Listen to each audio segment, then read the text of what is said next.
In our moments of sorrow,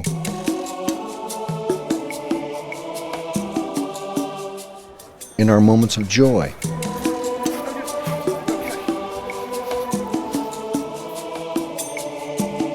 there is a flying creature we call upon to lift our spirits.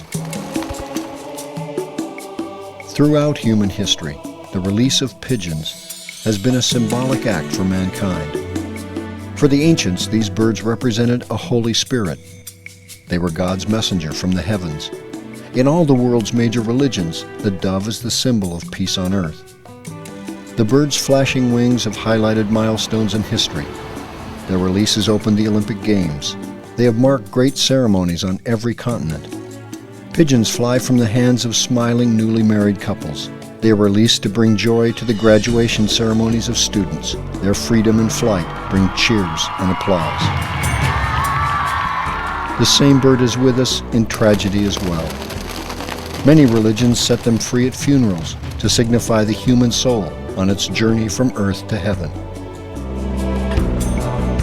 To commemorate America's September 11th horror, 911 white pigeons were set free to honor the thousands of lives lost. Peace and goodwill. In Colorado, to recognize the young people killed in the senseless Columbine shooting, white doves were set free as each lost child was remembered. Please join me in praying for the family.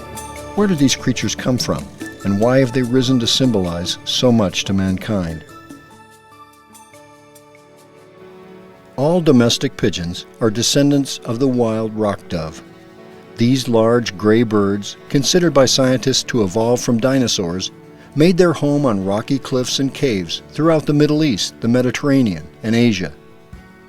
Early human cave dwellers probably first saw the birds there. Es gibt wahrscheinlich kein anderes Tier in der Geschichte des Menschen, das eine größere Rolle gespielt hätte als die Taube. Wir finden die Taube in den allerersten schriftlichen Dokumenten des Menschen. Historically, the bond was cemented forever between the rock dove and mankind when man began to domesticate cereal grains, like our first domesticated grain here was originally emmer wheat. This is a domestic form of emmer wheat. And when man began to grow grain in fields and store grain in his dwelling places, the rock dove was very quick to catch on to these aren't such a bad place to hang out. As they lived near man, the rock dove's behavior was recognized as unusual in the animal kingdom. The bird's gentle nature, its mating habits, and its ability to successfully raise numerous babies were observed by ancient people. The benign and fertile behavior of rock doves led the creatures to become symbols of love long before the birth of Christ. Für mich ist es nicht erstaunlich, dass es die Taube war, die zum Vogel der Liebesgöttin wurde. Wenn wir uns das Verhalten der Taube ansehen, dann finden wir verschiedene Parallelen.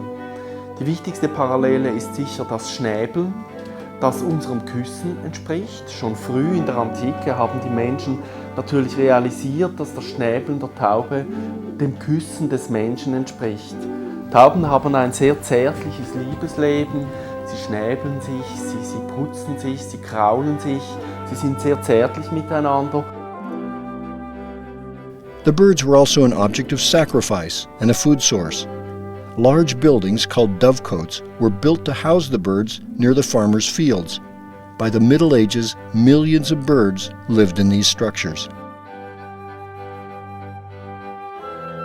Its image as the bird of peace comes from another moment in ancient history.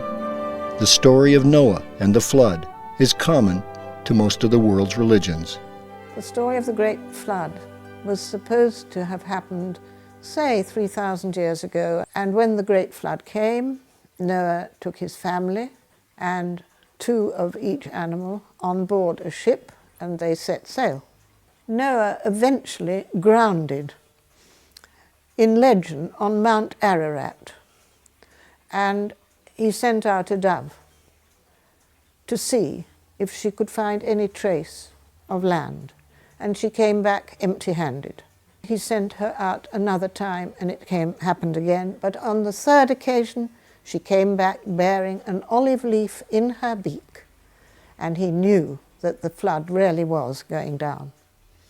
They have lived among us for thousands of years, And unlike almost all other birds, the pigeon truly seems to enjoy being near us. It is easily tamed and, when held, exhibits its gentle nature. Zusätzlich noch sind Tauben mindestens dem Menschen gegenüber völlig harmlos. Man kann also eine Taube in die Hand nehmen, sie kratzt nicht, sie pickt nicht, sie versucht höchstens zu fliehen.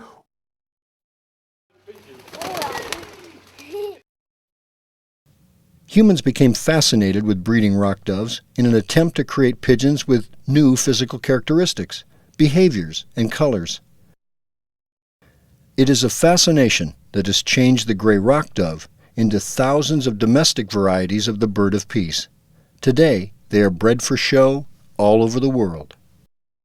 Wie viele Taubenrassen aus der Felsentaube herausgezüchtet wurden, kann man sich schon fragen, wie ist so etwas überhaupt möglich?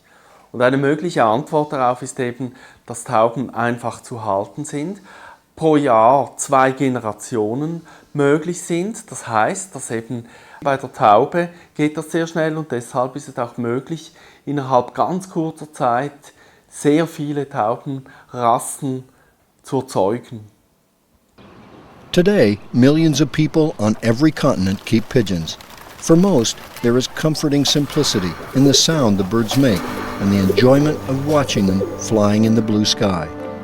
Perhaps most important is the connection the creature seems to have with children, where the calm animal exerts a mysterious fascination for young people who may never have held a bird before. One famous pigeon fancier was the great Spanish artist Pablo Picasso, whose father was an avid pigeon keeper. Picasso's first drawings as a child were of pigeons seen in the square near his home. He had pigeons near him most of his life, named his daughter Paloma, which is Spanish for dove, and it was Picasso's paintings of pigeons that have become today's most recognized symbols of the bird as the icon of peace.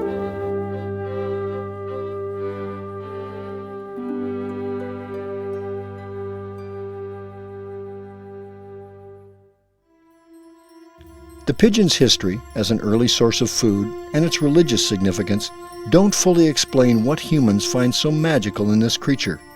Another aspect of the bird's nature also captures our imagination. It is in where these birds are going, their destination, home. The Chinese character for pigeons and doves has 2 elements, bird and home. No other bird on earth is identified with this symbolic reference to home. The symbol represents more than a bird that lives where humans live. It also explains one of the rock dove's most mysterious abilities. Early civilizations discovered the bird was somehow able to find its way home from distant locations. In ancient times, this navigational ability of pigeons became vital.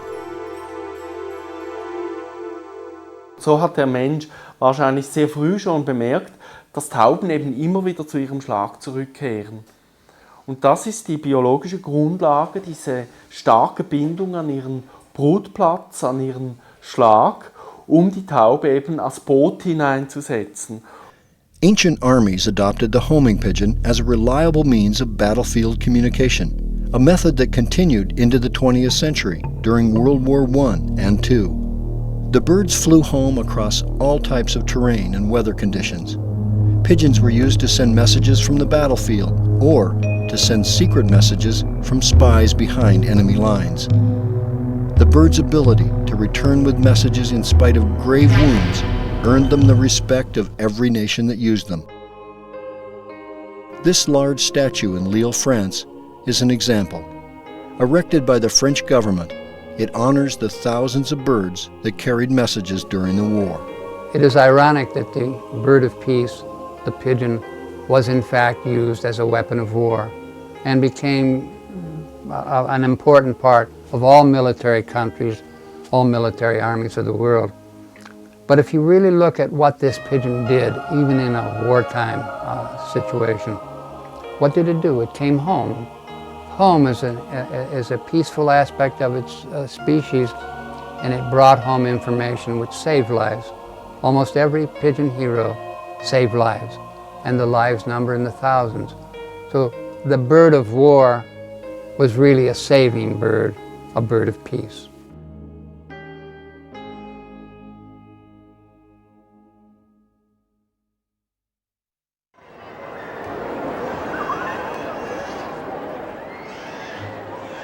With the beginning of the Industrial Revolution, people began to leave the farm and move to the city.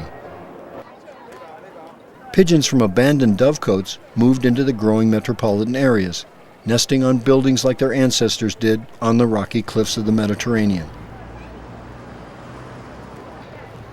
City dwellers often fed the birds in parks. Over time, the flocks of city birds became quite large. In places like London's Trafalgar Square or the ancient squares of Venice, the numbers grew into the thousands.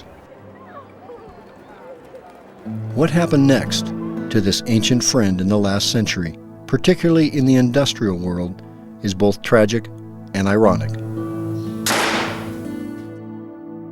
The pest control industry in the United States found feral birds, or birds in high populations, to be a gold mine, because they could scare the population with a whole lot of things like disease and then turn around and provide the answer to it, poisoning and other kinds of things.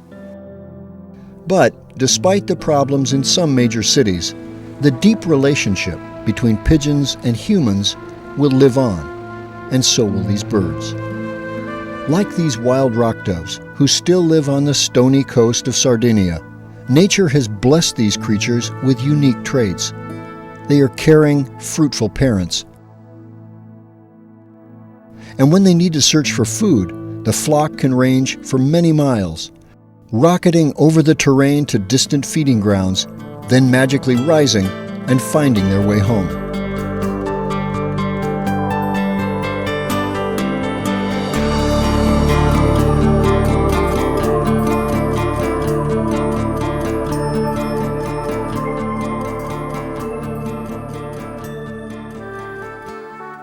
Today, pigeon keepers include people of all races in all parts of the world. Some of the world's better-known pigeon fanciers include Her Majesty Queen Elizabeth, who, like her father and grandfather, takes part in the sport of racing homing pigeons.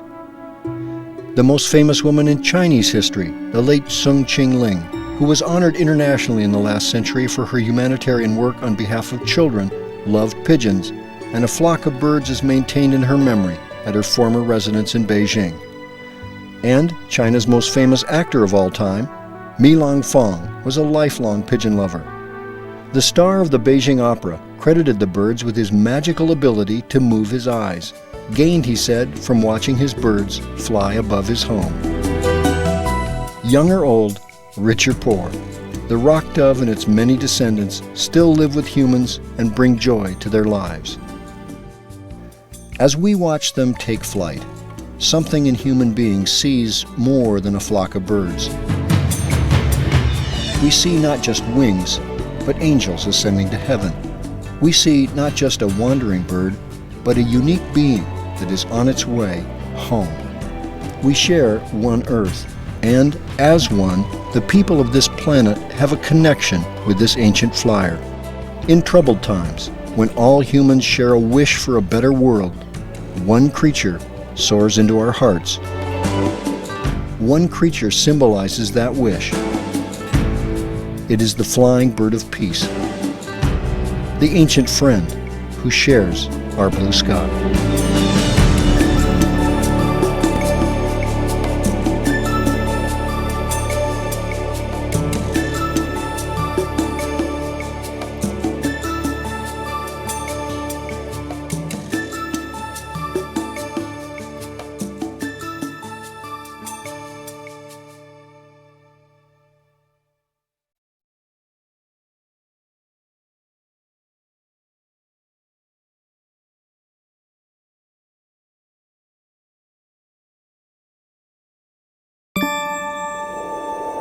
The rock dove became an ancient symbol of peace, love, and fertility for a very simple reason.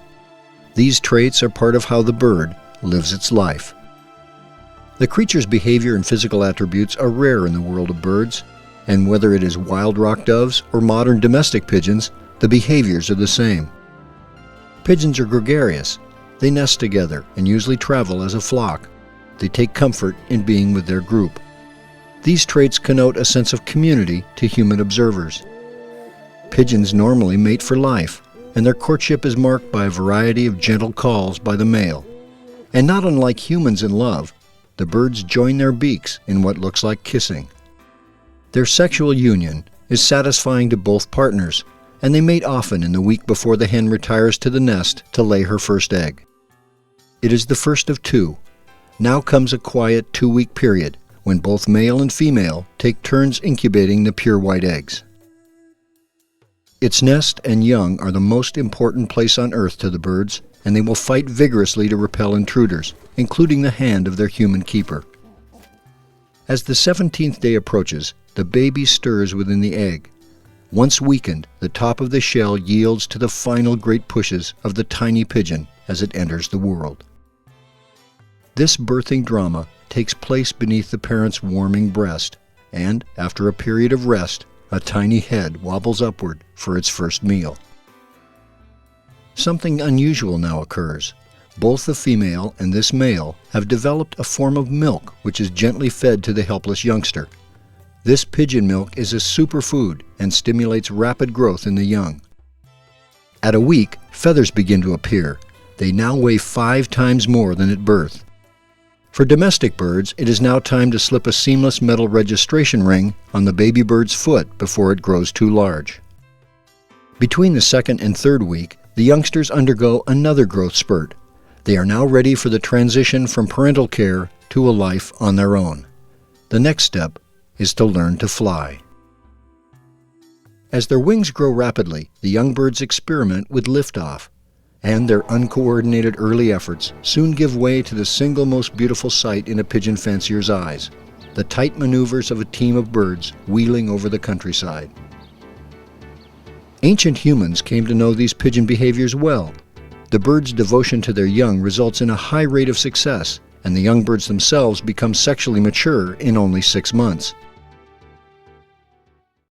The birds' relationship with mankind changed dramatically when humans realized they could choose which male would mate which female, a selective breeding process that created variations of the original rock dove that can only be called profound. One of the best examples of this can be found in southern Germany. For over 2,000 years, Bavaria has been a crossroads of cultures. The Romans conquered these lands before Christ. Trade routes leading through the ancient city of Nuremberg brought many outside influences, and among these were pigeons. Like thousands of Germans, Karl-Heinz Solfrank is a pigeon fancier.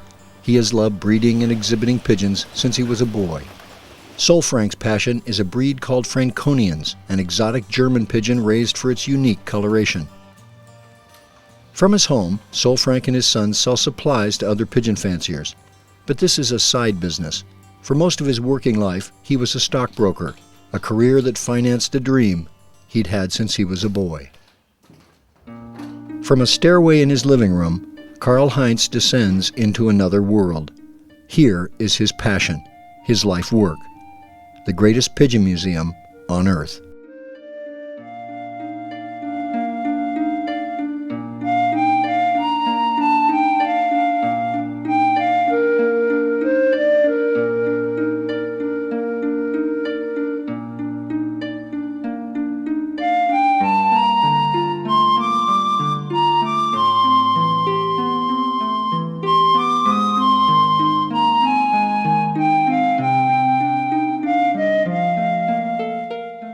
Much of the long human history of pigeon keeping is largely unknown.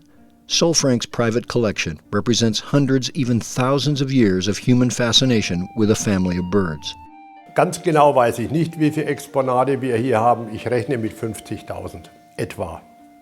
Da kommen Taubenzüchter aus der ganzen Welt.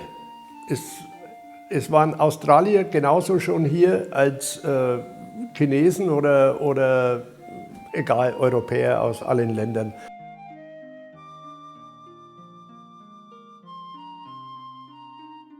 The museum is a window into the past, when pigeons were one of the most common household pets. Mein liebstes Bild ist Doveland. Das ist faszinierend. Ich liebe es auch natürlich, weil es aus Amerika kommt, weil es jetzt gerade in Deutschland sein kann, in diesem Museum, weil dieses Museum dadurch entstanden ist. Ich habe sehr viele Punkte, weswegen ich dieses Taubenbild zu meiner vorzüglichen Liebhaberei erkläre. For as much as he loves Doveland, another exhibit in the museum illustrates an even more fascinating story of the bird of peace. Protected under glass is what could be called the Pyramid of Pigeons. At the top of the exhibit is a likeness of the ancient rock dove. From this gray and black wild species flow all the variations that humans today find so fascinating. But the variety here is nothing compared to what we know today about the true size of this pyramid. Die Felsentaube ist die Ursprungstaube unserer ganzen domestizierten Tauben. Und das soll damit dokumentiert werden, dass aus diesem grauen Vogel nun alle diese Schönheiten erzüchtet wurden durch Züchterhand. Der Pyramide sind es 270 und es sind damals alle anerkannten Taubenrassen in Deutschland gewesen. Wie viele Rassen es wirklich gibt, kann ich nur schätzungsweise sagen und ich denke, das sind in etwa 4.500 auf der ganzen Welt. Something startling has happened in human knowledge of pigeon breeds. The pyramid only shows less than 10% of the actual varieties. How could the numbers change so dramatically? The answer is not so much a story of the mixing of pigeons as it is in the mixing of human beings. And the answer is not in Germany, it is in America. Saturday morning in Phoenix, Arizona, a city that springs from a dry desert in the American Southwest. Where ancient trade routes once blended cultures in Nuremberg, Phoenix is a prime example of the 21st century cultural mixing that's changing the face of the United States. Dave McKelvey calls himself the mayor of a small town of pigeons. His pigeon loft is a United Nations of pigeon breeds. We can do it using only our eyes and our feelings and our ability to handle these birds. We can change a wild species into real objects of art, and that's what they are. McKelvey's life has been shaped by his love of birds. Pigeons led him to study biology and ornithology, and a career spent observing pigeons in remote parts of the world. He spends his free time drawing the varieties of birds that descend from the rock dove. But it's at his day job, managing a large pet shop in Phoenix, where McKelvey's role in the expanding pyramid of pigeons can best be understood. The number of known breeds has grown from hundreds to thousands in a few short years because, in places like Phoenix, the ethnic mix of humans moving from once remote cultures to a melting pot like the United States is revealing strains that were unknown outside their home countries. Dave knows this Saturday will be like every other. The customers here will represent dozens of cultures. They all have one thing in common: their love of pigeons. Phoenix is a 21st century crossroads. In many ways, the people are more fascinating than the birds. Salva is but one example. Every Saturday, he comes to trade pigeons. During the week, this recent immigrant from Iraq runs a handyman business from a mobile workshop. Salva and his family live in an apartment, but he could not live without pigeons, so he keeps them in his rolling office. What goes on in Phoenix can be seen in many parts of the world. Where there are people, there are pigeons. And like this bird market in Beijing, there is always a buyer for someone's birds. Most of the customers aren't particular about pedigrees or fancy breeds. They simply love pigeons. But human nature leads some people to strive for perfection. For them, it's their life's goal to keep only the finest examples of the pigeon pyramid. He is one of the world's greatest pigeon breeders. Born in snowy Canada, John Hepner now runs a virtual pigeon world in the permanent sun of Southern California. Hepner is a champion many times over, not just with one piece of the pyramid, but with dozens of its variations. Where Karl-Heinz Solfrank's passion is the past and the history of pigeons, Heppner's passion is the future. He is a master breeder. His mission is to constantly strive to breed pigeons so physically perfect that they win prizes at the greatest pigeon shows. You have to have an immense love for the bird. You have to work hard at it. You have to be somewhat competitive, or very competitive, if you will. And you have to have a little luck. And you know what else you have to have? You have to have a feathered thumb. Heppner's fascination with pigeons has broadened his horizons. He's traveled the world to meet other fanciers, and the world has come to him. Today's guest is from a continent away. Stuart Patterson is from South Africa, traveling more than 10,000 miles to buy breeding stock from Heppner's famous loft. Like the show dog, pigeons are bred for their beauty and perfection of form. Hitting this standard is an art and may take years of work. To show a breeder what he's shooting for, an official show standard is developed. Creating a picture of this perfect pigeon falls to artists like Diane Jackie, who makes a living painting the exact pictures of pigeon varieties that are used by breeders and judges to award prizes. Breeders follow these exacting standards and bring their best examples to a show place. Some shows are tiny for a single breed. Others are huge with dozens of breeds and thousands of pigeons. None are larger than the shows in Germany, where upwards of 70,000 pigeons are on display. Each breed has judges who physically examine each entrant. The judge chooses which bird is closest to the show standard. The breeding and exhibition of pigeons is a global hobby, and the Los Angeles Pigeon Club, of which Heppner is president, is a typical melting pot of people. The club convenes each month. Before the meeting, the parking lot outside becomes a pigeon market, like Beijing or the pet shop in Phoenix. Young and old, rich and poor, all of these people share the same passion for the descendants of the rock dove. It's been true for centuries. Wherever there is a crossroads of cultures, you will find man's oldest feathered friend. And in our modern world, barriers falling between countries have done more than bring human beings together. From behind those barriers have come hundreds of variations of the bird of peace. This has created a river of new breeds, and today, the opening of China is poised to make that river a flood.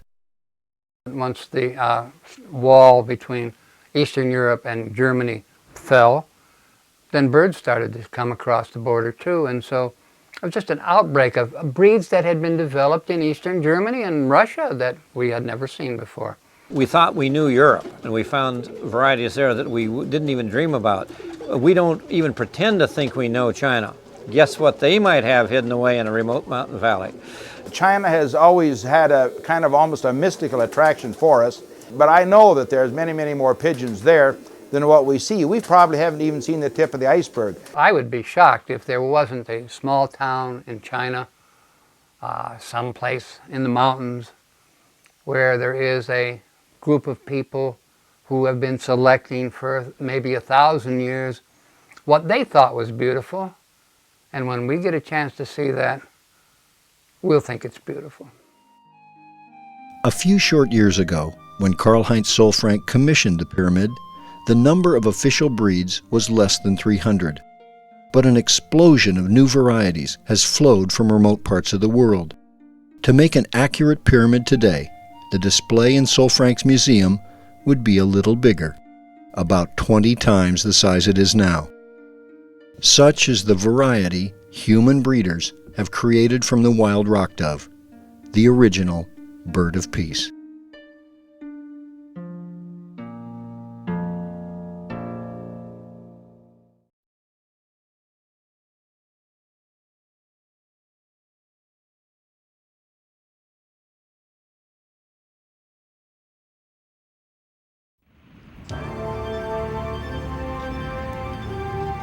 It is the sport with a single starting gate and 1,000 finish lines.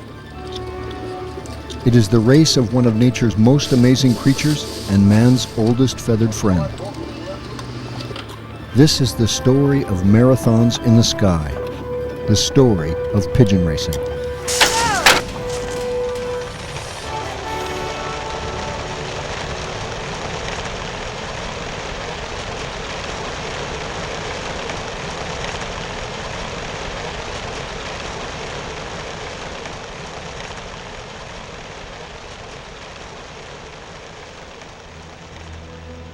The words dove and pigeon describe the same family of birds. Their gentle ways and soft cooing made them a symbol of peace and love. But pigeons grew to fill another role. Man learned they could carry messages home. This instinct made the bird essential to civilizations as early as 5,000 years before the birth of Christ.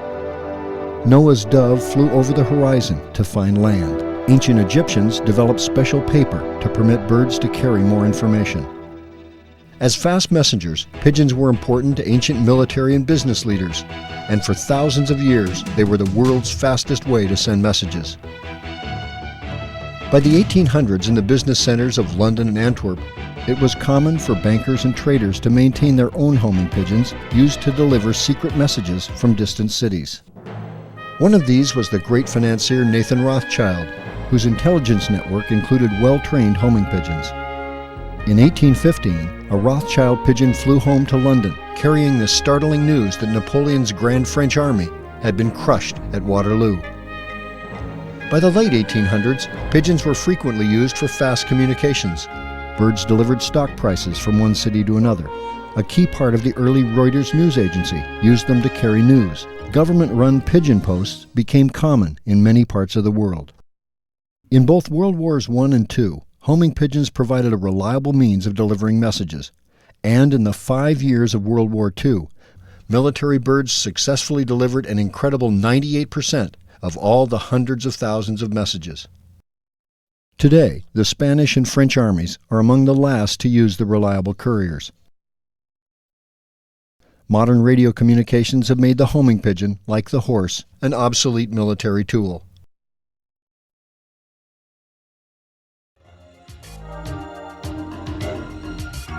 But more than a century ago, the pigeons originally used to carry messages in Belgium were being turned into more than a messenger. They were becoming marathon athletes in a new sport called pigeon racing. As a product of nature's superb aeronautical engineering, the pigeon comes close to perfection. The airframe is made up of hollow bones, whose interior is permeated by tiny air bubbles, making them half the weight of the same amount of our human bones. Most important of all, anchoring the skeleton, is the great keel bone. The keel anchors the pectoral muscles, the pigeon's amazing power supply that drive the wings and rockets the bird through the air.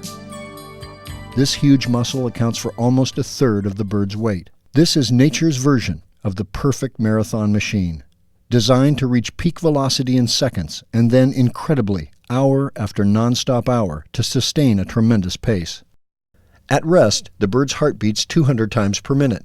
When it takes flight, this shoots to 600 beats and remains there as long as it flies, even as long as 15 or 16 hours, covering over 500 nonstop miles. Despite extensive scientific research, the mystery of how pigeons navigate home has yet to be solved. In 1967, Cornell University in New York State began conducting experiments with racing pigeons in an effort to understand their homing ability. Data gathered here revealed that nature has blessed these birds with senses far more sophisticated than human beings. The experiments pointed out the possibility that the birds use a combination of senses for clues to find their route home. Each bird has a very accurate internal clock. It seems likely that pigeons are able to sense the Earth's magnetic fields. They have visual senses that allow them to see ultraviolet and polarized light. Pigeons can also smell so well that some bird researchers believe they might use odors to help them find their way. Backing all this up is a sense of hearing so sensitive to low frequencies they can perceive infrasound, inaudible to humans. Scientists believe they can actually hear certain noises, such as the wind blowing over the mountains, from several thousand miles away. Throughout the world, as many as 2 million people keep homing pigeons. The sport's appeal is much the same as horse or greyhound racing, but in this more affordable hobby, the pigeon fancier is both breeder and trainer, and the racecourse is the open sky. Most exciting of all is that the finish line is in the fancier's backyard. The housing built for racing pigeons reflects both the local climate and the quality of life that fanciers want for their birds. Throughout the world, palatial pigeon lofts, such as these in Belgium, are designed to provide the birds with much more than shelter. Remember, what lives here are athletes. Their health and happiness are paramount to their owners. Ventilation is designed to keep the birds in top condition. Feeding and exercise are part of an exact regimen. Hygiene is also vital, and many lofts include automatic systems to remove droppings at the touch of a button.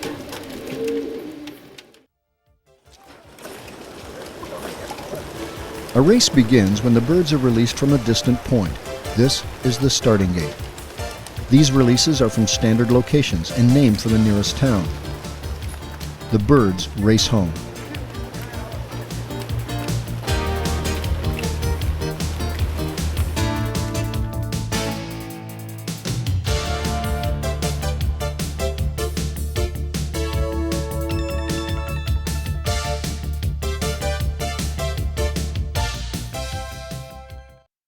When the Belgians first began competing with their homing pigeons, the first bird home was placed in a bag and a runner raced to the local club. The first bird there was the winner. But to expand competition beyond a single village, a new method was designed. As in any race, there are two factors that determine the speed of the contestant: the distance from the starting point to the finish line divided by the time it takes the racer to complete the journey.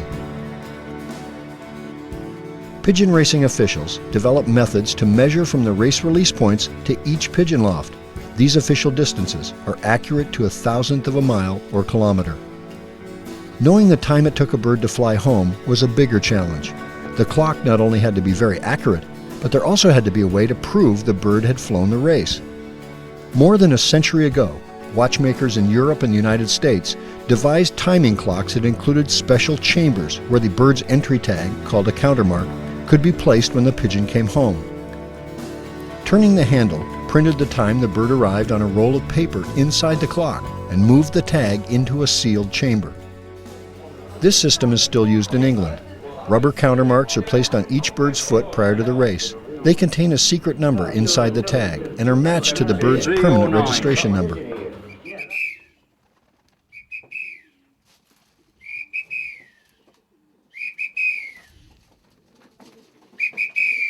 When the birds come home, the owner catches the bird, removes the tag, and clocks the pigeon's arrival time.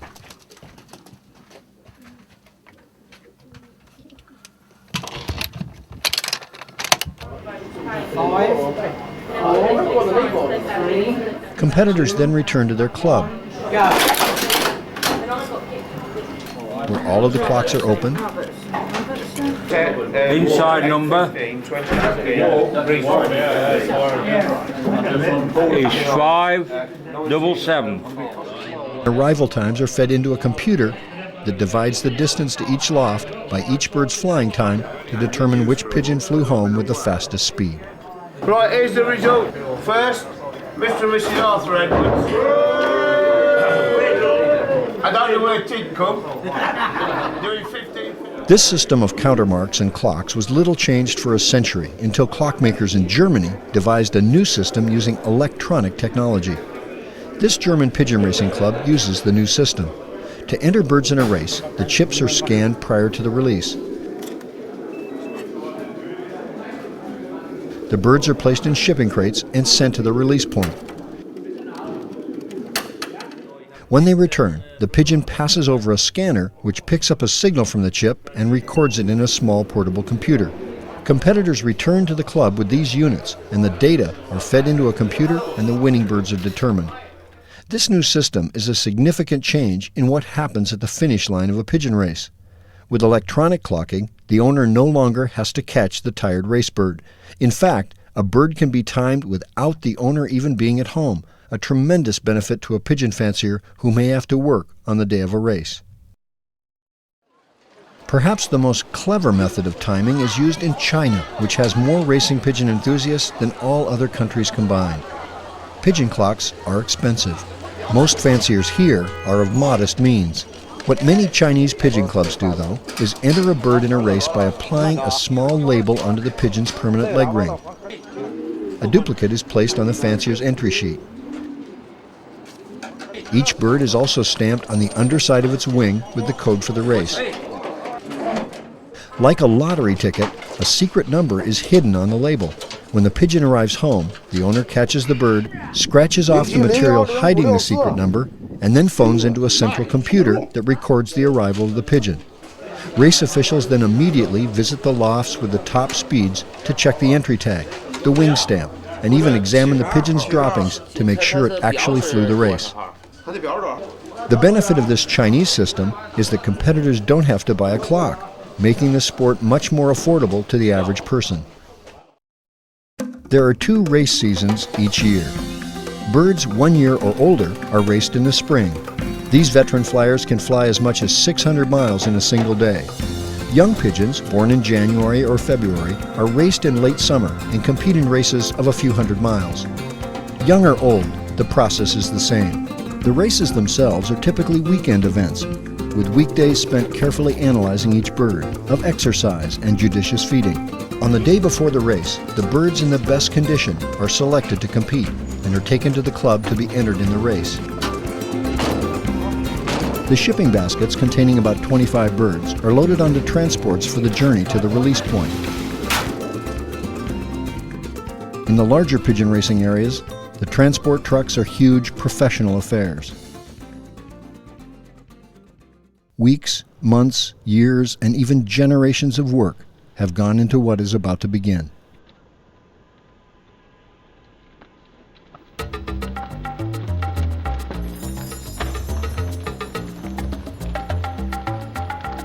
Ahead, out over the horizon, is home.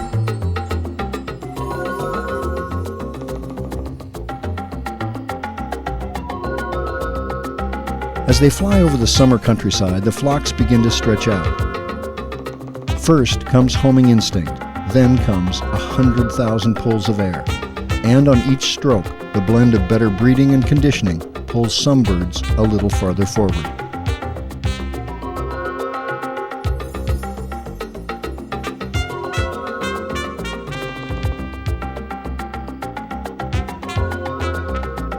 To the waiting pigeoneer, the drama is unseen. They are bred to race and born to fly, these marathoners of the sky. They are of all colors and they fly over the contours of the globe from the fields of France to the open water of the Sea of Japan. These birds of peace are loved and cared for by men and women and children who speak all of the Earth's languages.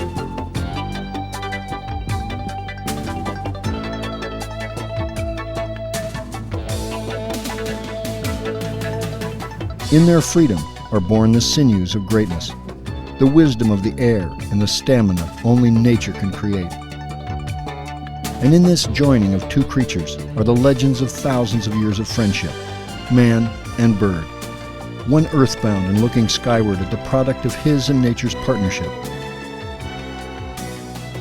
The other, airborne, taking wing from distant points to complete its instinctive purpose for being, to magically come home, and to fly farther and faster than those before. This, then, is pigeon racing.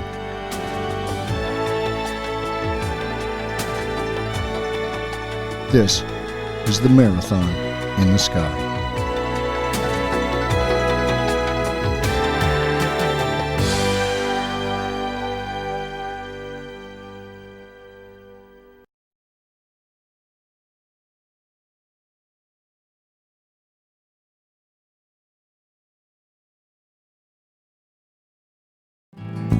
American schools are full of animals. Not real animals, symbolic animals. By long tradition, each school chooses a mascot, a representative of the life force of the student body, an icon. Carnivores are the most popular. Lions, tigers, bears, and wolves represent thousands of schools. And birds are popular too. The tough guys. Eagles, hawks, and falcons are the most common. In America, athletic events between schools sound like a bad day at the zoo. The falcons fighting the hawks, the lions fighting the tigers. Nowhere in America is the pigeon a school mascot. Maybe because the image of the gentle bird of peace doesn't seem aggressive enough to represent a school's image when it's fighting on the battlefield of sports.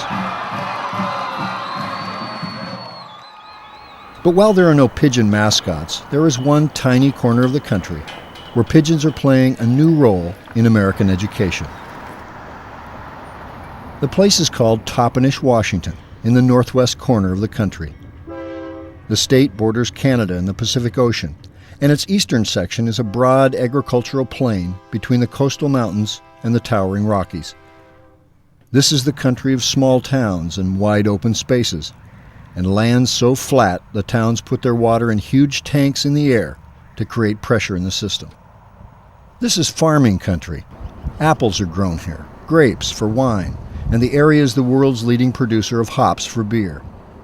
The town has a slogan for itself, "Where the West still lives." And if that means cowboys and Indians, the advertising is true.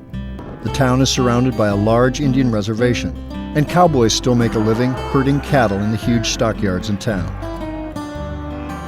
Toppenish also prides itself on its art. Years ago, the elders decided to paint murals on the walls of buildings. Today, more than 60 huge paintings attract visitors from around the world to the tiny town. The pictures on the walls depict times gone by, a quiet, rural time. Today, like so many other small cities in America, Toppenish faces the challenges of drugs, gang violence, and the changes in an economy brought by the immigration of thousands of migrant workers from Mexico, who now make up the majority of the population here. Jesse Garza Jr. is part of that population. A proud second-generation Mexican-American, Garza grew up in the valley, working his way through school in the fields outside of town. Garza is an important official in Toppenish. For 30 years, he has managed social service programs for the huge local farm workers clinic. Garza's job is the front line in the war on drugs, of broken families, wayward youth, and hardcore unemployment. He lives in two worlds. At work, he cares about people. At home, he cares for his pigeons. Garza will tell you he and his wife are in a new phase of their lives. Their children are grown and they are living two dreams. She is building her dream home. He is building his dream pigeon loft. Garza knows about the power of pigeons. His youngest son, Jesse III, has helped care for the family birds since he could walk. Young Jesse's love of birds led him to college, a degree in science, and a job teaching at a local high school. There are thousands of father and son partnerships in the world of pigeons, but the Garzas aren't out to win races. They're out to change lives. Toppenish has two high schools. The larger, traditional one is named for the Wildcats, a fierce animal of the mountains. The other small alternative school is called Eagle High School. The eagle is a powerful icon of Native American culture. But there are no eagles here. There are pigeons.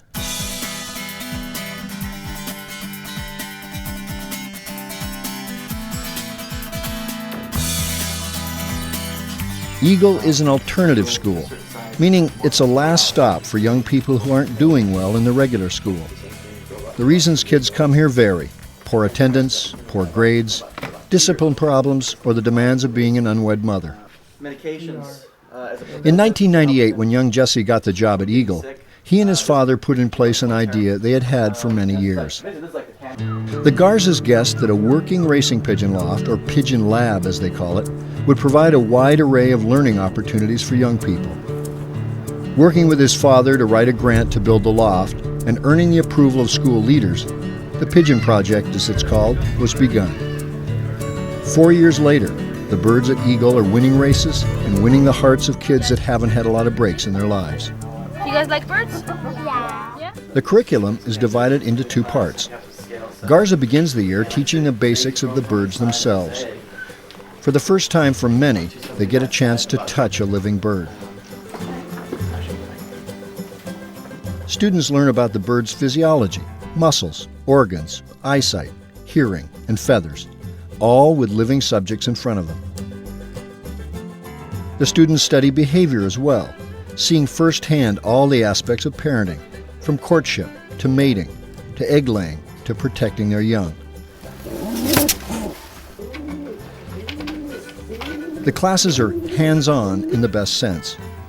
Egg laying is carefully documented, and teams of students chart the development of the young, from weighing eggs daily to banding the baby birds and charting their rapid growth. And first day weighed was 15.2789. There's even an art component. Besides drawing pictures of the birds, the best artists in the class win the right to decorate the pigeon crates.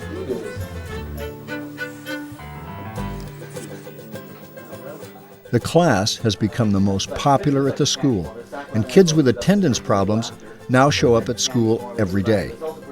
The results in learning and attendance have not been lost on school leaders.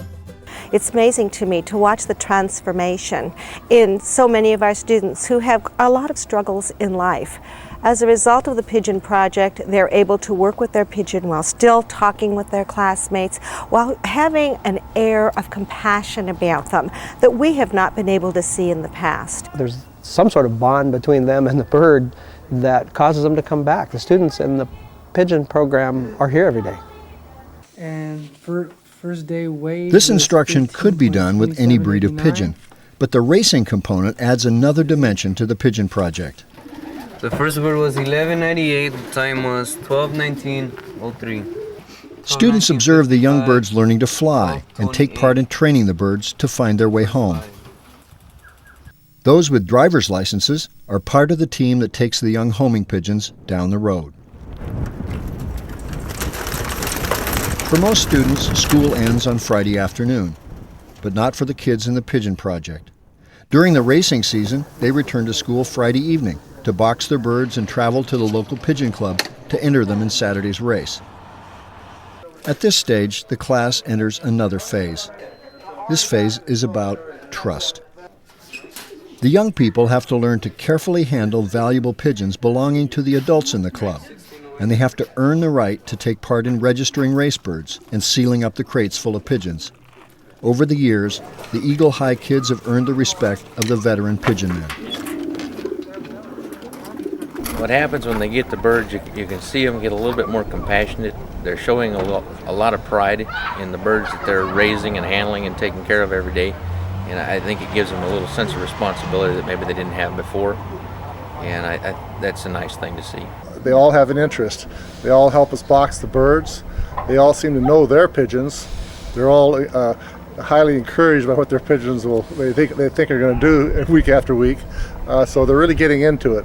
I think they're down there watching them come in, and they're showing up for knockoff both when we ship the birds and also when we knock off following the race. So they're doing their part as club members to participate. This extra work pays off for the students in many ways, not the least of which is getting to hang out with their teacher and spend the time after shipping the birds at the local hamburger stand.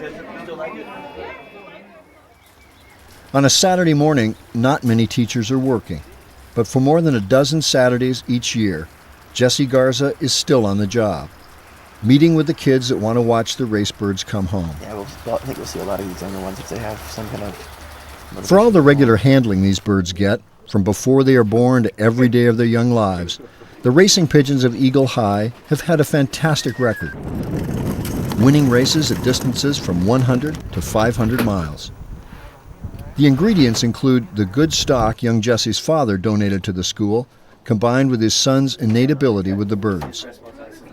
But for the Garzas, the program was never about winning. It was about changing lives. And it is here that the Pigeon Project truly shines.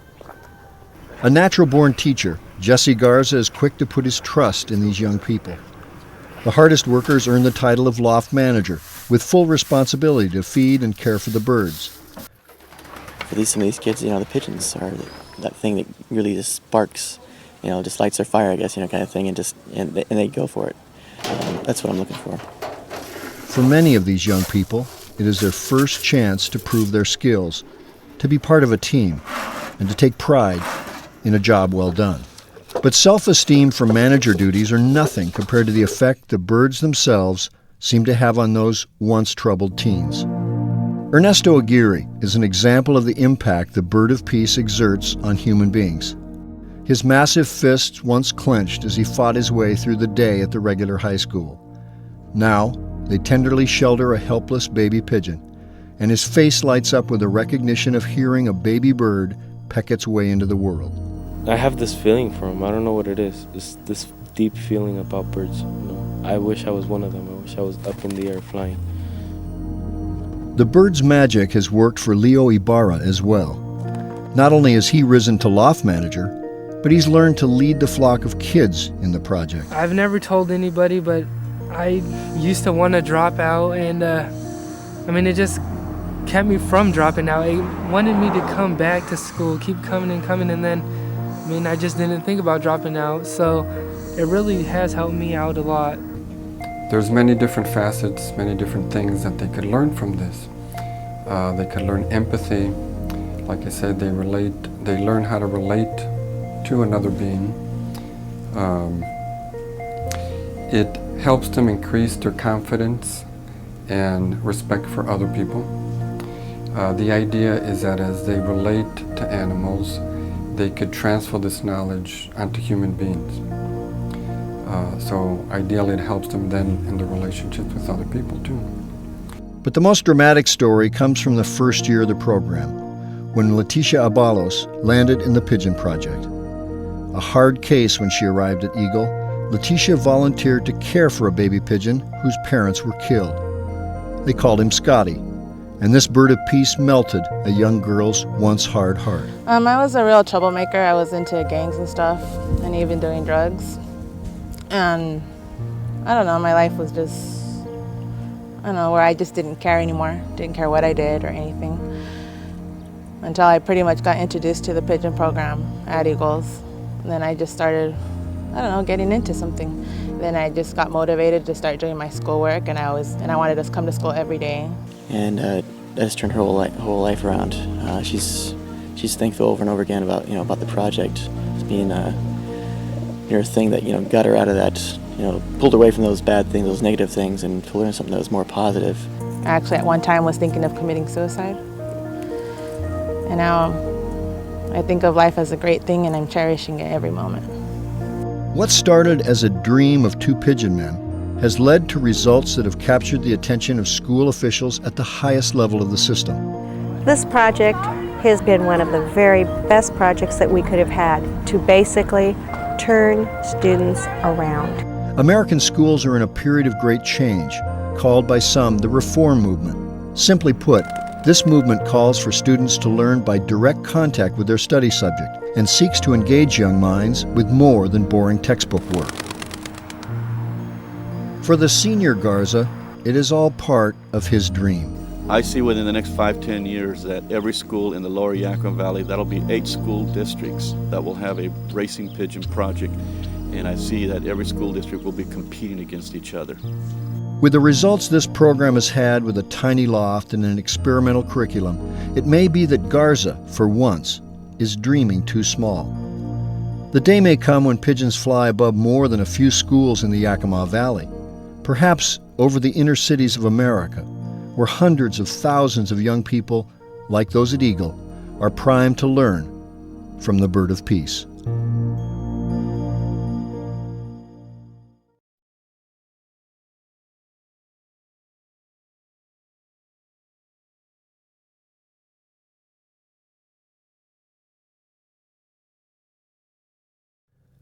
In the second year of the new millennium, a small news item announced the end of a government program using pigeons. In the Indian state of Orissa, an ancient tradition was coming to an end. Because of the rise of new technology, the government of Orissa was ending the pigeon post. It was the last known official use of homing pigeons to send the mail.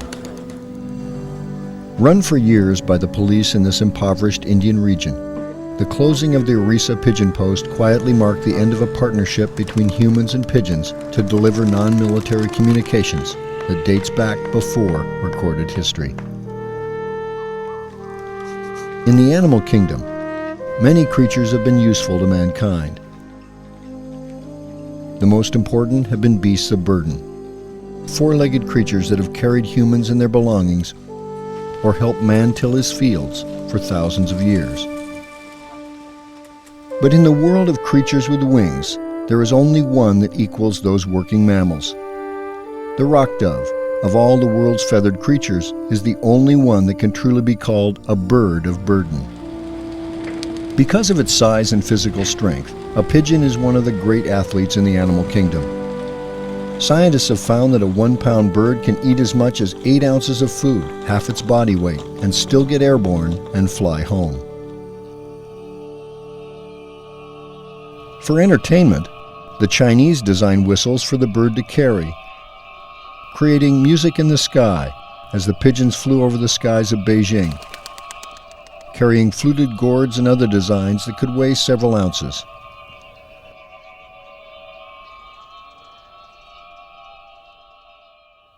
Even more ambitious was the German idea from the First World War. What about putting a spy camera on a bird? The idea was simple. Diese Kamera, die einmal im Ersten Weltkrieg für Spionagezwecke verwendet wurde, war eine Idee eines Kamerabauers. Man konnte die der Taube auf die Brust binden mittels dieses Gummibandes und man konnte sie hier mit der Zeitmessung konnte man sie aufziehen und konnte genau das auszuspionierende Objekt ausrechnen mit der Fluggeschwindigkeit der Taube und dann eben das abfotografieren. Es hat sich leider nicht so gut ergeben, wie man das sich vorgestellt hatte, denn erstens mal flogen die Tauben verschiedene Geschwindigkeiten, zweitens verschiedene Höhen. Trotz alledem ist es also Geschichte, diese Kamera, und man hatte versucht, ja irgendwann einmal ganz einfach die Taube zu nutzen. Various designs were tried, and the camera actually worked, but was never used in wartime. Today, only 5 of the cameras remain. One in the Pigeon Museum at Nuremberg, Germany. For as long as humans have had pigeons, there's one question that's always puzzled us. When the bird is taken away from home, what route does it take to come back? Despite extensive scientific research, the mystery of how pigeons navigate has not been solved. Today, thanks to new technology, that ancient question may be challenged. Eckhard Reuter is an electrical engineer. His company in Minden, Germany, is involved with pigeons, building new electronic timing devices that can clock racing pigeons when they return home. My father thought about the pigeon sport and I thought about electronics. We had the idea to develop an electronic clocking system for pigeon sport, which is using transponders for the animal identification. But outside the company's core business, Reuter developed another use for the bird of peace, aimed at knowing the exact route a bird flies from its release to its home loft. In 1999, Reuter devised a new device for a pigeon to carry. This one was state-of-the-art technology, the world's smallest GPS receiver. We have said that our intention to develop the GPS system for pigeon was to allow universities to research pigeons. GPS is a system of satellites that ring the Earth. Each satellite transmits a signal and a receiver picks up these signals. By putting the data in a computer, it's possible to determine exactly where on Earth an object is located. By fastening a tiny receiver on a homing pigeon, he could record the GPS pulses as the bird flew home. Then the path the bird flew could be plotted on a map. Every breeder likes to know which way the pigeon take back from the starting point back to the loft. I think every breeder likes to know the exact way and no one knows it. When I remember our first test with a pigeon, not far from here, we put the GPS receiver on the back of a pigeon, and the pigeon fly, I think, 2 kilometers back to the loft.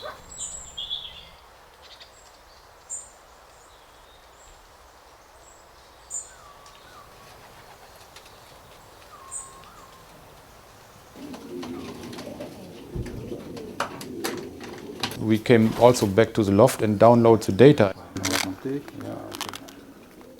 And we saw the exact flight way of that pigeon, the first flight way all over the world, what we see exact. Ja, da haben wir ja Daten. Hervorragend aus. Super. Hier. At first, everyone was surprised about that, what they see. The bird's route home was not straight. In fact, it circled numerous times and even landed on the way home. But much of this behavior can be ascribed to it being the pigeon's first long flight with the awkward cargo on its back. It was a very big moment for us all to see that.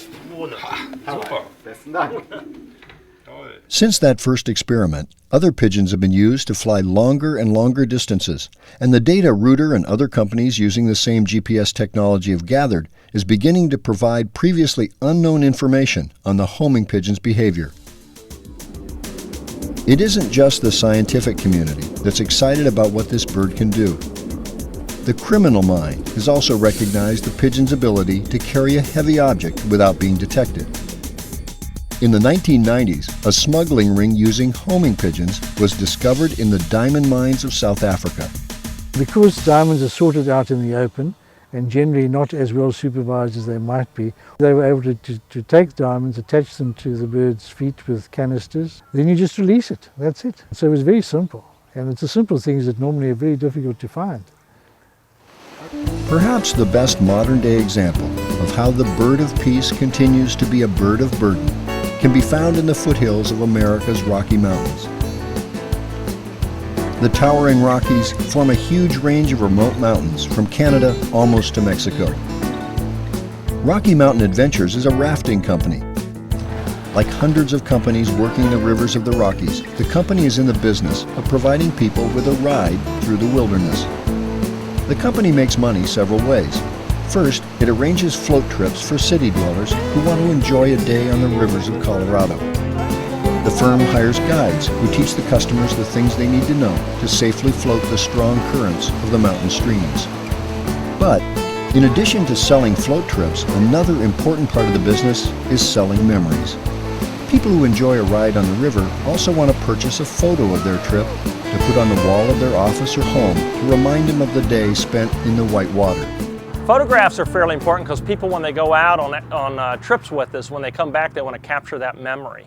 And so they're dependent on somebody like us to do that. When it first started in business, the company would post a photographer along the riverbank and then take orders from the customers for the prints of their action. There was one large problem.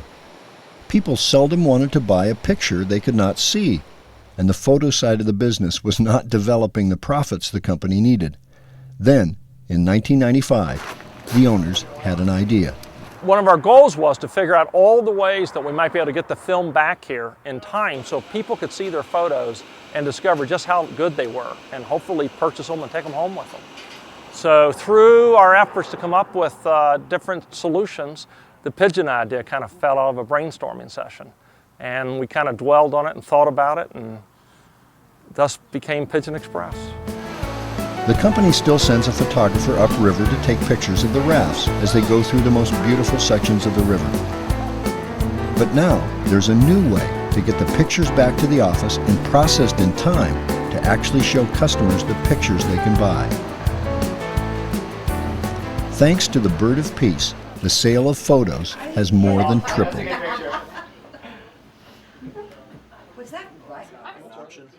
I'm not sure we could have done that without them. We sure couldn't have got them back here as efficiently and as cheaply as we can with the birds. If we'd have done it any other way, I don't think people would have given it much thought. But with the birds, people think about the photos. Before the rafting company could use the pigeons, they had to devise a harness to allow the bird to carry the roll of film. And they had to test the entire idea to see if the bird could carry the heavy film and arrive home safely. In the summer of '95, they were ready to see if the idea would work, or if the valuable roll of photographic memories could be carried safely to the photo lab. That first flight we took, where we actually took photos of customers and tried to get the film back here on time, and we went up and had announced to the customers, hey, we're going to try something a little experimental today, and we're hoping we'll have their photos back, but it could be they never show up again. So you have to bear with us if we don't have any photos at all your trip. So the photographer loads the pigeons into a little carrying basket and heads to the canyon, lets a few go just for a practice flight. But we saved number 19 to actually fly the film back. And everybody stopped on their trip for lunch, and we kind of ceremoniously take the film out of the camera and slip it into the pigeon's backpack, and we let 19 go. And it wasn't but a few seconds later he had circled and he heads up the canyon in the wrong way. So it seemed doomed at that point, but about 15 minutes later, 19 had turned around and was flying down the canyon. And so there was a round of applause that went up from everybody as 19 came by, because he was pretty obvious. And then he got back here in time, and we were able to get the film developed and get it in front of the customer. So it was 19 that really kind of gave us the inspiration to know that the program would work. Since that successful trial more than 7 years ago, the pigeon delivery service has become a key part of the company's business. The firm maintains a small flock of experienced birds that make daily flights down the river. The birds' reliability has been tremendous. A lot of customers don't believe us at first. They look at us in disbelief, and then when we show them the pigeons, they start to believe us. And then when we show them the backpacks, they finally get it, that it's actually real. Not only do they always get the film home, they're good workers, never missing a day of work or asking for a raise. The hard-working pigeons in Colorado are the descendants of the birds that carried messages in Europe, Asia, and many other points on the globe. For the company, the pigeon service is developed into a key part of its business operations, as reliable as any of its modern communication tools, like the telephone, fax, or internet. For the customers, it's something different. People seem to not only like the pictures of their adventure on the river, but the fact they're delivered by pigeon makes them even more special. I, along with probably the rest of the world, you think that pigeons are dirty animals and they're just kind of seen in the cities, like they call them rats, you know, for the sky and all that stuff. I don't think people realize the role that they played in our history. And I've just discovered that working here, and it's pretty cool. I mean, to know that, you know, for centuries or thousands of years that humans have worked with pigeons. It's kind of cool to think that I'm part of the last pigeon delivery system in the world. And, like their ancestors, these birds of peace do more than just work for human beings. Eventually, they earn a special place in the hearts of the people who come to rely on them. You know, I just have a newfound respect for them and their role in our society throughout history. And so it's definitely been something different for me to do this summer. In addition to being a photographer, which I love to do, it's kind of neat to be working with the pigeons as well. It adds a new dimension to my job, which is great. Bird of peace. Bird of burden.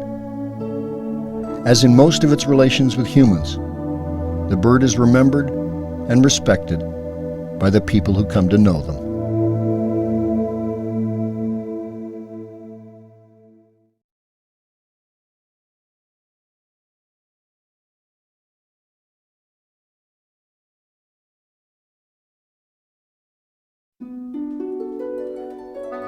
The bird of peace is many things to human beings: a source of food, a messenger in peace and war, a competitive athlete.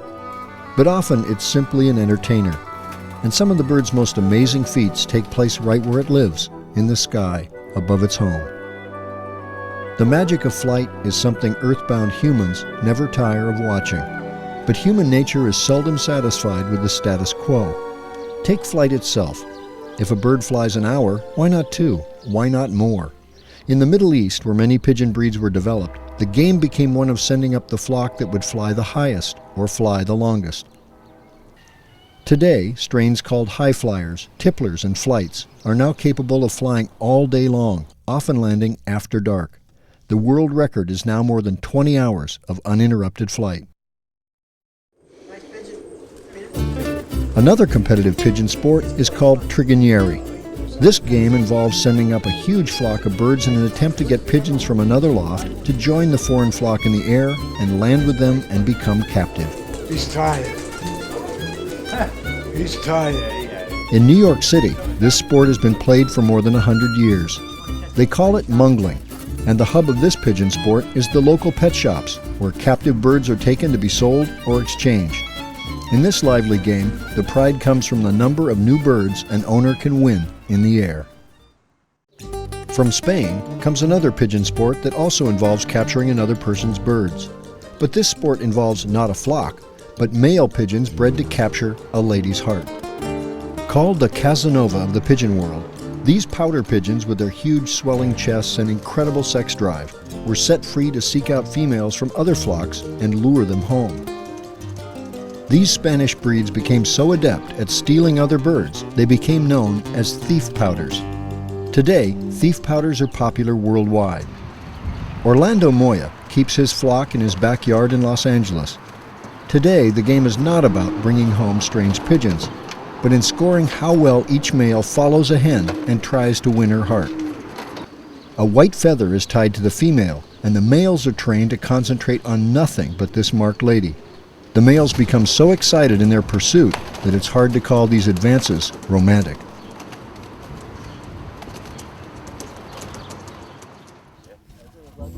During the summer in Europe, special competitions take place when pigeon fanciers meet in a farmer's field, like this one in southern Germany. This is the sport called Flug rolling. The game here is for a fancier to show how tame his pigeons are and how well they obey commands. The sport originated when fanciers taught their birds to return to a cage to be fed. The birds became so focused on the cage that they could be taken from home to a strange location, and they will fly above the cage and return on command. Most of the fanciers use a tame white bird called a dropper as a flying magnet to draw the flock back to the table quickly. They are given points for how they behave in the air and how well they obey the call to return to the tiny table on the top of the cage.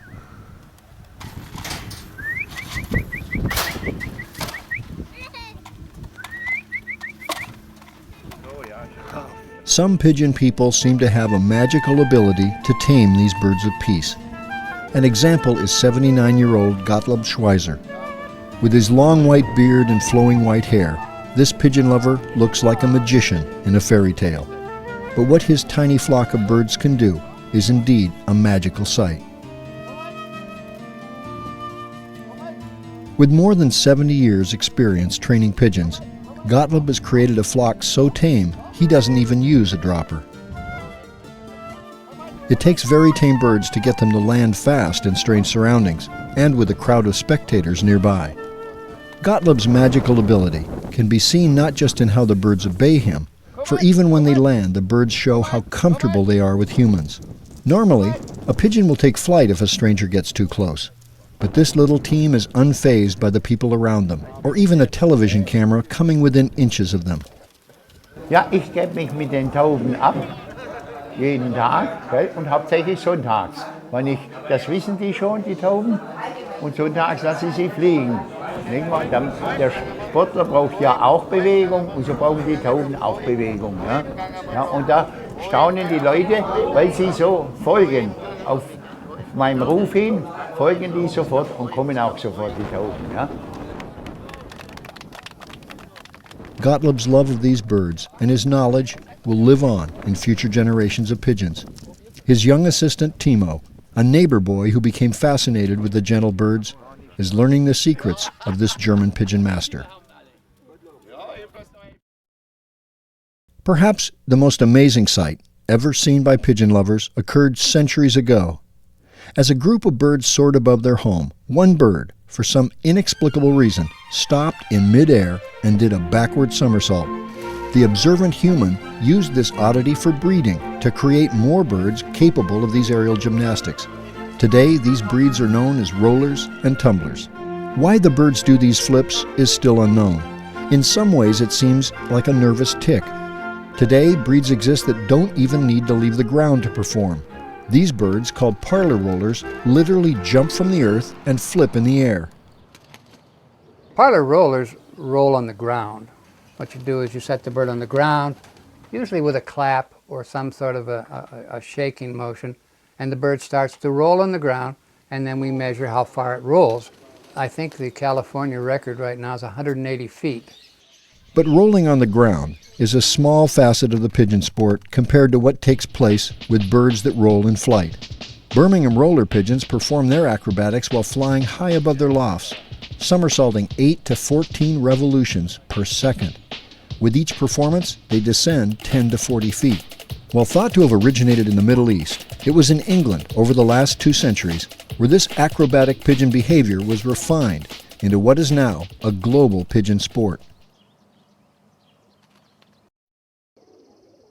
The legions of pigeon men who love these birds include several who can truly be called geniuses for their deep understanding of the bird of peace. One such genius was William H. Pensum. Growing up in England at the beginning of the last century, he became fascinated with the small 8-ounce pigeons that performed somersaults while flying high in the sky above their homes. Pensum married, started a family, and pursued an ordinary life as the driver of a Birmingham double-decker bus. That is, until his reputation as an expert breeder and trainer of roller pigeons began to spread throughout England and then to North America. Now, Pensum flew a kit of white rollers, which was the best kit this country has ever seen. Don Andrews, who was a very well-known American fancier of some wealth, he owned the largest hardware store in Los Angeles. He was so impressed with Bill that he offered him a job taking care of his birds. Now, Don Andrews, you must understand, had over 4,000 pigeons. He had 1 acre of lofts alone. So this was a full-time job. Pensum accepted and moved his family and his pigeons to the sunny skies of Southern California. One of the nicest people you could ever meet. He would never really get into an argument with you, or he would walk away if you got out of line, you know, and he would do anything for you too. He went back to England and brought back some Birmingham rollers to Los Angeles.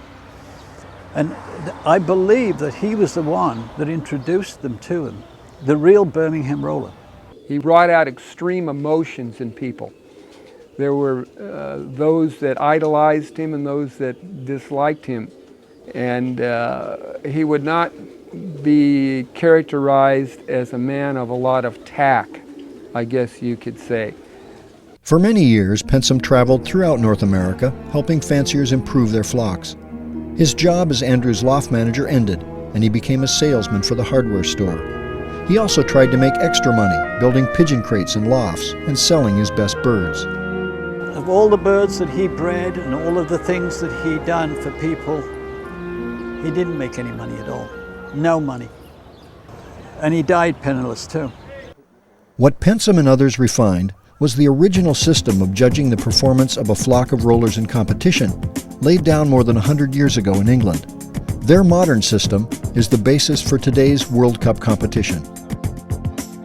To the untrained eye, this is just another flock of pigeons. But to this Dutch pigeon fancier, Heine Bijker, they are one of almost 60 flocks of pigeons locked in a worldwide competition that spans 4 continents. As the judge of the 2002 World Cup roller competition, Heine knows what he's looking for. He won the right to be the world judge by winning the competition the previous year. He's looking for the ultimate kit in the end, and we're all striving for that, which is flying 20 birds that kit tight as a drum, will work together, and when they break like a snapping cord all together, 20 at once, and when you see that, you know you've made it. It's a fair system. The same judge views 60 flocks and scores them all. The scoring involves 3 ingredients. First, the number of birds that roll simultaneously or break is recorded during a 20-minute flight. The judge also is observing the quality of the rolls, and finally, how the entire flock performs as a kit or team. The number of birds rolling at a time is key. If 10 or more roll, the number is doubled. If 15 or more roll, the number is tripled for scoring. If all 20 roll, the score is multiplied by 5, but this is yet to occur in World Cup competition.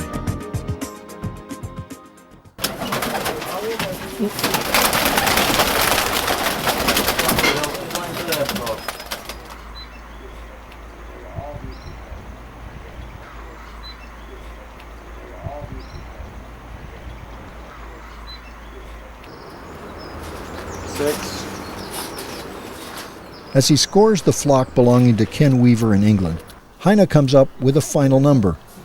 This year, Weaver scored a 290, a relatively good score, but not enough to put him anywhere near the lead. On any given day, somewhere else in the world, another fancier's rollers are likely to be better. Breeding great rollers is difficult.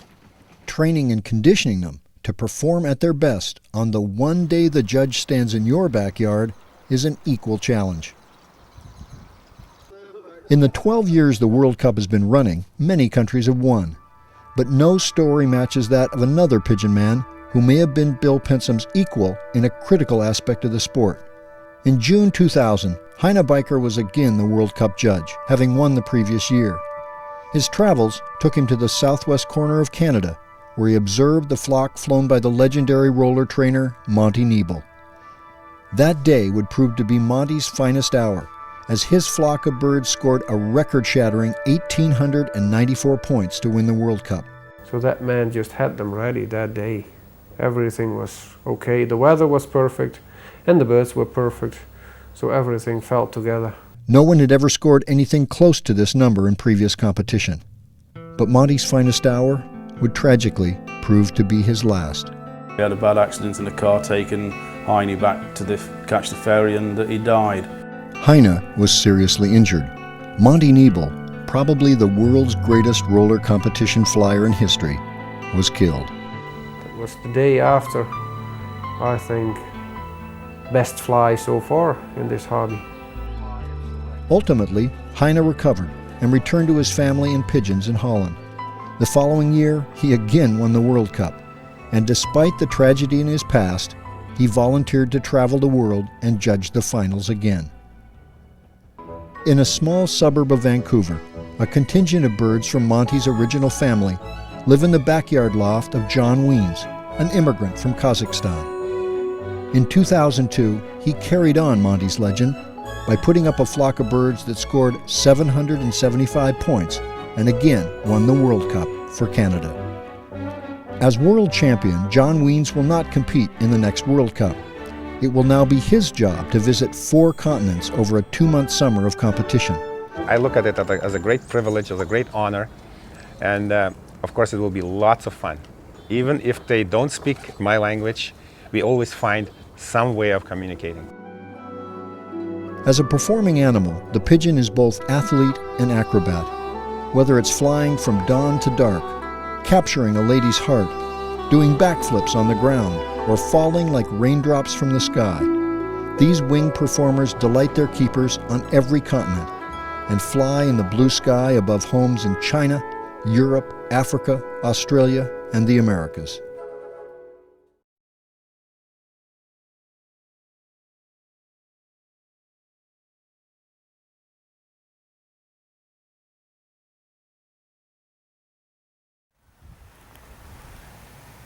The tiny country of Belgium is where the modern sport of pigeon racing was born. For more than 100 years, the cities of Antwerp and Brussels and small villages in the flat Belgian countryside have been home to millions of racing pigeons and thousands of pigeon fanciers. Although the number of fanciers has declined in recent years, the number of pigeons in competition has continued to increase. Here, the sport is administered by a national organization, the KDBD, which regulates national race schedules and competition from its offices in Brussels. During the summer, huge transport trucks carry birds collected from small clubs to major release points such as this one in Quevrain, near the French border. 3 or 4 weeks ago I had 2,400 baskets, and also I think we released here 200,000 pigeons in one time. That's a beautiful sight.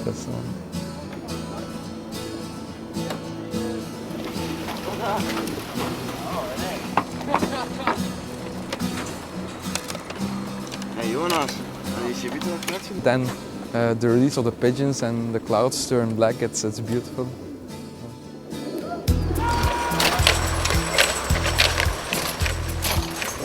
On a signal, the huge transports release their cargo of flying competitors, and the race is on. In Belgium, pigeon racing could be called the sport of the common man, as on any given day, the winning trainer could be a millionaire or a man of modest means. Noah Lippens learned his lifelong hobby from his father and grandfather. But while the size and quality of his pigeon lofts reflect his success in business, this Belgian champion is quick to acknowledge that money is no guarantee of victory. A rich man or a poor man, in the pigeon sport, they're all friends. There's no classification in pigeon sport. Even if it's the poorest one in the club, with a good pigeon, he's just a member of it. And everyone is very good friends with each other. Sometimes the sport can have a profound effect on a person's fortunes, and not just because he wins races. Andre Later is another Belgian champion whose huge pigeon loft is a testament to his lifelong love of homing pigeons. But he owes much of his personal success to pigeons as well, as it was on a trip to Taiwan to visit other pigeon fanciers that he met a pigeon man who represented a new type of yarn manufacturing. The eventual business partnership between the Chinese and the Belgian proved to be a huge financial success. Money may make the pigeon hobby more comfortable, leading to a bigger loft or the ability to buy better birds. But often the champions in this game come from small locations and span generations of experience. Andre Dubellara is an example. His modest lofts in his backyard are much smaller than many men he competes with. But his profound knowledge of pigeons has made this jeweler one of Belgium's greatest racers. A young boy can win, an old man can win. You need not be handsome, you need not be an athlete. Everybody can be a winner. From his tiny workbench, shoemaker Willie Toss can gaze out on his simple pigeon lofts. They are not as fancy as those of wealthier men, but Willie and his partner have won more than their share of national races from these simple buildings. As any Belgian will tell you, it's not the building that matters, it's the blood. Pigeons thrive in all manner of surroundings, but the key to victory against thousands of competitors is the genetic material of the birds themselves. And in the stories of great racing men, and of those who know how to breed champions, there is none more well known than a family named Jansen.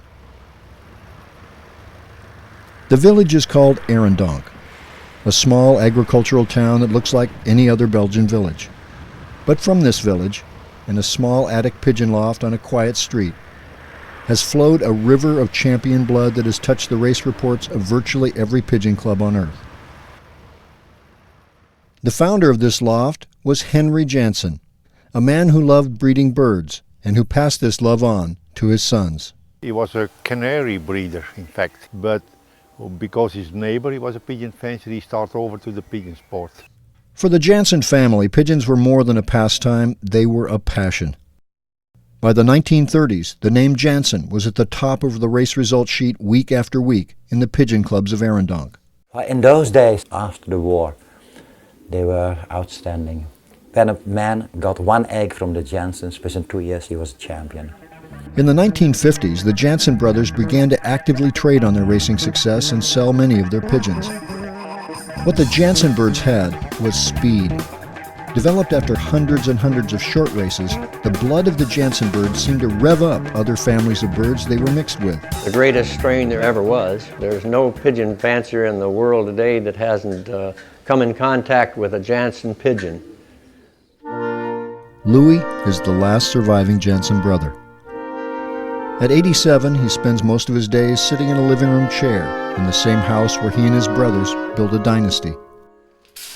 And for all the genius of his brothers at breeding and racing, perhaps the most amazing thing about Louis is his understanding not of pigeons, but of human beings. Schoolstraat today is little changed from when the first visitors began to arrive to buy the Jansen blood. Over the last 50 years, the small Jansen home has been host to pigeon flyers from almost every country on earth. Many, such as this group from China, travel thousands of miles to sit with this man. But Louis knew that these were not just social calls. The ultimate goal of every visitor was to buy pigeons, to try to exchange money for greatness. 20 years ago, the pigeons are for sale for a reasonable price. That's a question of demand and offer. And I always said, it's not Louis Janssen who make the price of the pigeons, you know. The buyers make the price. But, unlike most famous breeders, the Janssens did one thing differently. Despite the huge demand, they would often not sell their birds. Let me tell you this. Americans came there. Louis, I want to buy birds. Oh, sorry, then I'm afraid we have no birds for you. Oh, we have come all the way. No, I don't think we have birds for you. The Americans disappointed. Louis, wait. Maybe there is this one pigeon. Could we sell that? Not that bird. Well, these people came from so far. Well, if you want one bird, maybe. And the Americans were so happy for the high price they bought birds. I have experienced this so many times. No birds, but they are always birds. Yeah, it's clever. Decades later, this small Belgian only sees certain visitors. Pigeons have made him famous, made him a millionaire. And any buyer he doesn't like finds out that Louis' pride now means more to him than profit. They asked Louis, sell me a couple of birds. Louis said, I'm very sorry, but I cannot sell anything to you. The man said, well, open his belt, take out a bunch of dollars, maybe $10,000 US, I don't know. He said, sell me a bird. Louis looked to the money, he said, I have no birds for sale, man. I cannot sell you any bird and I don't want to sell you any bird. He opened his other side of his belt, pushed another bird on Louis' knees. He said, okay, I have money enough. Me too, Louis said. And he don't sell a bird to him. It's hard to say that the Janssens ever had worldwide fame in mind when they began their work. They were simple people, holding a variety of day jobs in the area, but devoting themselves almost entirely to winning pigeon races. They don't see anything else like pigeons. They are not married, they are not interested in women, they are nothing, have only one goal, pigeons, pigeons, pigeons, nothing else like that. What worked to the Janssens' advantage was how pigeon racing was rapidly becoming an international sport, with prize money rising and international air travel bringing many buyers to Belgium. Whether the brothers saw it coming or not, they certainly capitalized on it, and visitors from foreign countries who were willing to pay hundreds and later thousands of dollars for a few birds learned that the international reputation of the Janssen birds could translate into a new type of business. In 1975, we went to the Janssen brothers and we bought $10,000 worth of breeding stock. And I put one ad in the American Pigeon News, and I sold $20,000 worth of pigeons off of that one ad. It's called a breeding station, and it's a simple idea. Imported pigeons from Janssen and other famous breeders are kept in a large facility and left to do what many creatures do best, mate and produce offspring. Everybody who got birds from Janssens mated them with their own very best birds, and that's why many people were successful with them. When a bird had 20% Janssen blood, the fanciers forgot the rest. They had Janssens. It sells. It's a kind of circus. These young pigeons, carrying famous names on their pedigree, can then be sold to local fanciers who don't have the resources to go directly to the original breeders. Called Pigeon World, breeding stations like this one in England were created in the 80s and 90s and are often a far cry from the humble Janssen loft in Arendonk.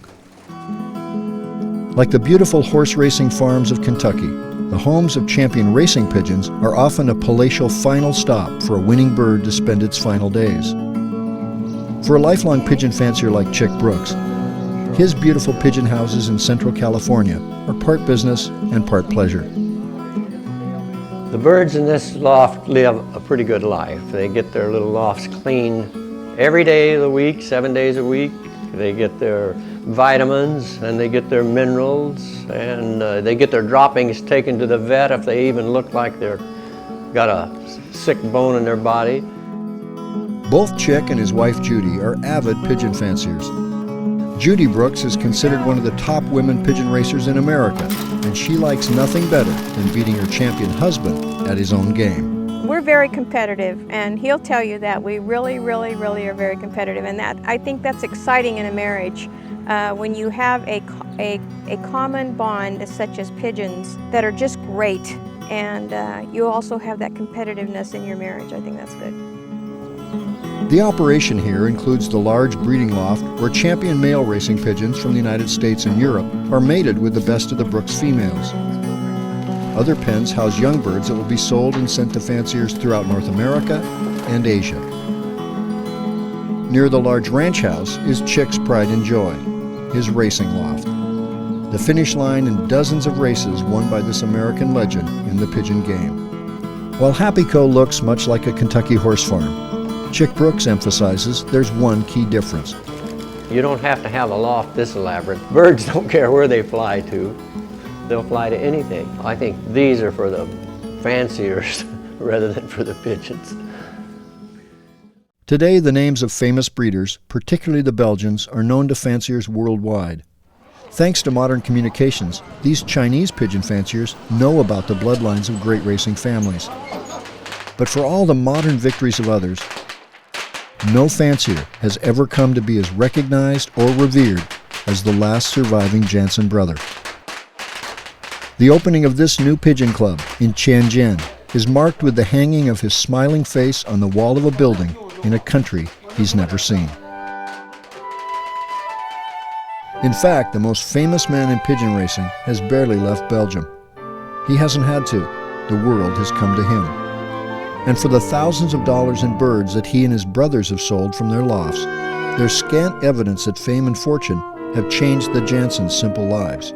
Even their little dog came from an asylum. And when the dog died, another dog from an asylum. Not $1 for a dog. And when they spread the butter on the bread, it was so little butter that you could hardly see it. A visitor doesn't see much. Maybe the kitchen and the front room. There's certainly no evidence of wealth, and the other private rooms appear mostly unused, looking much as they must have for decades. But on a table in another room is the tiny box that holds the breeding records. On simple cards are the records of the bloodstock that now live very far from home. The greatest irony is that for all the fame of the Jansen pigeon blood Louis and his brothers created, the blood of the Jansen brothers themselves ends here. Of the brothers that stayed home, none ever married. But perhaps that is unimportant, as the Jansen brothers' legacy will undoubtedly live on. Not in human progeny, but in the blood of thousands of pigeons the world over, whose speed and magical properties have become a legend on every continent, and who will carry on the Jansen name from this house of champions.